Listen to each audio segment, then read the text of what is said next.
Ladies and gentlemen, welcome back to another Buffalo Sports Center video. I am Don, and today we are going to preview this intriguing Week 2 matchup between the Las Vegas Raiders, who are undefeated after knocking off divisional rival the Denver Broncos in Week 1, who are taking on, of course, the winless Buffalo Bills, who are coming off an absolutely traumatizing loss in overtime to the New York Jets.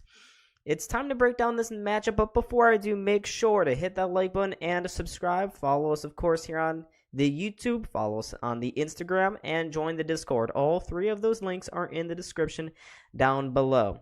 Now let's start things off with the Vegas offense, led by the greatest Tom Brady-looking quarterback ever, Jimmy Garoppolo. They had a whatever performance against the Broncos on Sunday. Garoppolo's clutchness was on full display, with him leading yet another game-winning drive in the fourth quarter, which made his OK stats look a lot better than they would have been.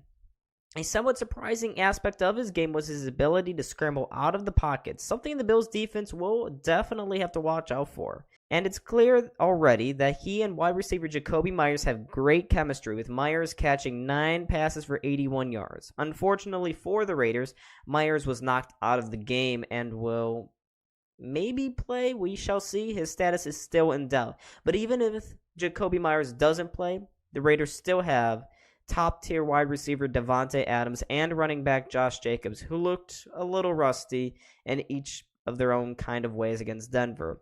Tight end Austin Hooper will hope to add a little bit more in the short passing game and expect the Raiders to run a very conservative offense on Sunday.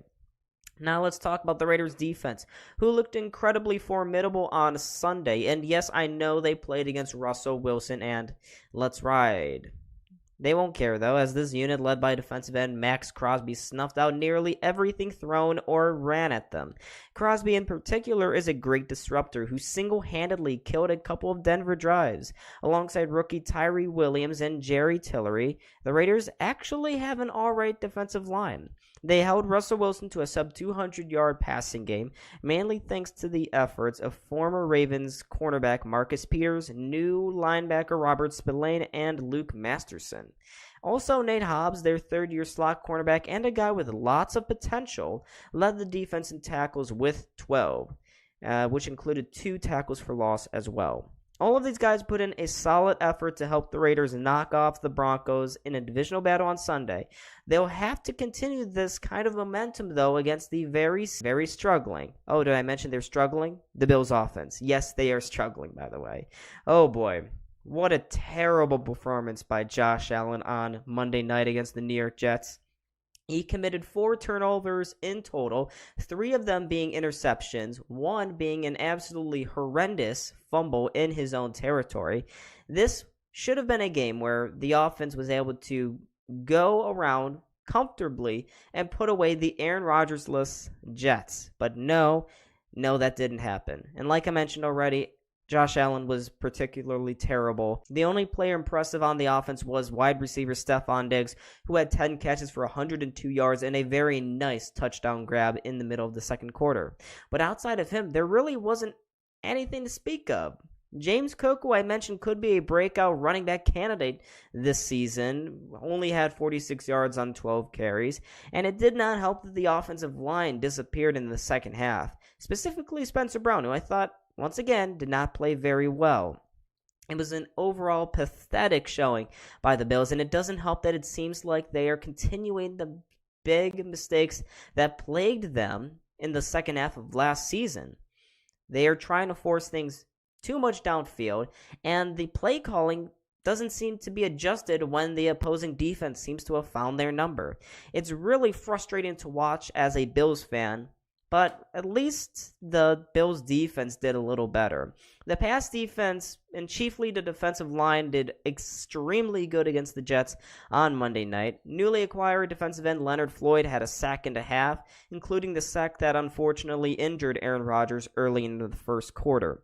Greg Rousseau, a.k.a. Groot, was pressuring the heck out of Zach Wilson all night long, and Ed Oliver was a force in the interior of the D-line. They played Wilson pretty well in the passing game, but it's in the run defense where things got a little trickier. Breece Hall, the main running back for the Jets, was able to average 12.7 yards a carry on 10 carries, which means he well ran for over 100 yards. And it was clear that the edge on each side of the defensive line was a problem in that aspect. On top of that, the secondary struggled at times with Tre'Davious White and Jordan Poyer to tackle, which both of them did actually miss a couple of critical tackles, including Poyer missing Breece Hall on his large 84-yard run to open things up in the third quarter. Matt Milano, though, did really well, and he was a superstar. He had an interception, including a taunting penalty, and he also had a couple of tackle for losses, too. But if the Bills on defense play like this again, they should win 9 out of 10 games. It's the offense, though, that's the issue. The offense did not put up enough points. The defense only gave up 16 on the night, which is really good. So we shall see what happens. So, with all of that done and out of the way, here's what the BSC panel, including old panel member Armada, are predicting for this Week 2 matchup between the Raiders and the Bills. They'll try to build on a 7-point lead. Allen taking a shot. Up in the air. It is caught. Allen dropping a dime.